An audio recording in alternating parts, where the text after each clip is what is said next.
Everybody. Now, I know you probably don't need my whole 2 cents on the Foodie Beauty FFG rage meltdown bonanza that we've had over the last couple of days, but here are my thoughts anyway. The diet's going great. No emotional disruption there at all. She's managing everything just fine. It's not like large lifestyle changes, including food and diet and changing habits for a lifetime, could possibly disrupt your emotional stability unmanaged if you've got massive mental health issues. Not a possibility. No, not at all. I think there's a couple of things going on here. She's mad about the diet. Salah's trying to enforce it. Aisha's come out. Everyone was making fun of her about the MLM friend. And she's watching FFG's channel and she got triggered and she got mad because all the other pressures came at her all at once and she's trying to diet at the same time and she has no coping skills. Like I said a couple of weeks ago, great, she's caving into her cravings when small little stresses are happening. What is she going to do when something major happens? What was the major thing that happened? Aisha, had the cracks already started to appear? Yes, they had. Why couldn't she cope with any emotional disruption? Because she does not know how. She has no one to teach her to unravel why she gets so upset, why she can't regulate her emotions. Now, do I think all the language and everything that's been going on between both of them, that's why I haven't been on, because it makes me a bit ick. Like, Foodie deserves some of it, all of it. I think there's lines crossed. I think there are lines crossed on both sides, but they're my lines. FFG's line may be millions of miles away from mine, or it might be really, really close on some topics. Do I think they both went too far? I think Foodie went hella too far with the dead mum picture and the comments. It just shows to me that she's not close to her mum. She's not close to her family, because anybody who I can't even think about stuff like that with my mum. And to talk about another person, no, just it's ick, and I can't. But Foodie acting the victim,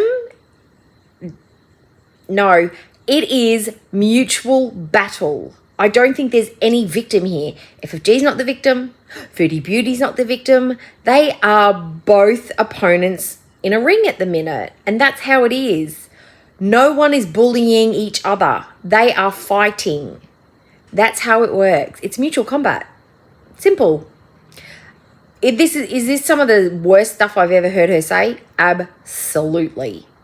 She went where you don't go. Do I think she'll lose viewers? Probably not. She never seems to. It may dip. Do I think she's going to lose a channel? She didn't lose it after Cuba Rage. She didn't lose it after saying, I'm a Muslim, my God hates you too. She hasn't lost it for saying all the nasty things she said about other people. If she hasn't lost it up until now, I don't think she'll lose it after this. Unless people really do start to report it. Which I don't know. I mean, we always report, but people are always reporting, right? But nothing seems to happen. But it's a very good distraction from the Aisha stuff, and it's a very good distraction from the MLM stuff, and it's a very good distraction from her diet that's not happening anymore, clearly. But what happened? What was the initial thing that just made her click to completely wig out and freak out like she said? Because FFG hasn't said anything that we haven't heard about her parents before. Except the edophile thing, that was new. That is a new take that I haven't heard before, because I don't know much about Foodie's mum and dad relationship. I just thought they were both teen parents. I didn't know those details. I could understand that would be triggering to Foodie. But the one thing that really bugs me that Foodie does is she says when they do this, when they've been doing this for years, and when she's lumping everything that has ever been done to her by any reactor or number of reactors at FFG's feet. She's saying like they have stalked me. No, FFG showed up at your house to get your cat, to rescue your cat. She didn't come into your house. She got somebody else to do it from a safe distance. That is going in real life, yes. But that is the only time she's come physically close to you, other than the fatty fashion show. And then she didn't even talk about you. She made you uncomfortable. Was she rude? No. Was she violent? No. Was she aggressive? No. Is that in real life and maybe going too far? Depends on whose line you're crossing. For me, it's a line crossed. For FFG, no. Has she had anybody show up to your house? No. Has she attempted to have your mum's car towed away? No. That was a different creator on YouTube. Has she driven past your house like SGM? No. Has she contacted you and tried to make, like, date you like bloody Roman? No. Who else has done stuff to Foodie? Has she called a store where you've been shopping? No. That was a Foodie Beauty reaction channel. There are a lot of people who've done stuff, but she's lumping every bad thing that has made her triggered and angry on FFG, and she's punishing FFG for that. And I think that's unfair. She can't put all her anger and hatred for all the YouTube reactors onto one person and let them get mad at FFG for the things that FFG actually does and says, not the things that other people have done. That's stupid. That is ridiculously stupid. You said that we can't be blamed. Hi, Bubba. We can't be blamed for the things that trigger us. Well, you can't blame somebody else for the things that trigger you. Buddy, I'm trying to say stuff and you're in the way, honey bunny. Slow down. Hang on, Bubba. Don't show them your bottom. Don't show them your bottom. Bubba, please. Oh, gosh. Lie down. Lie down. Lie down. Lie down. Okay. There we go. And one of the other reasons that I didn't want to come on and talk about it, because I don't like this kind of stuff. This is not the drama that I like. I like talking about Foodie Beauty's really fucking ugly makeup, the white eyeshadow with the black smudgy, badly applied black the other day. That's what I like to talk about. I like to talk about Foodie Beauty being completely terrible at dieting and dieting advice.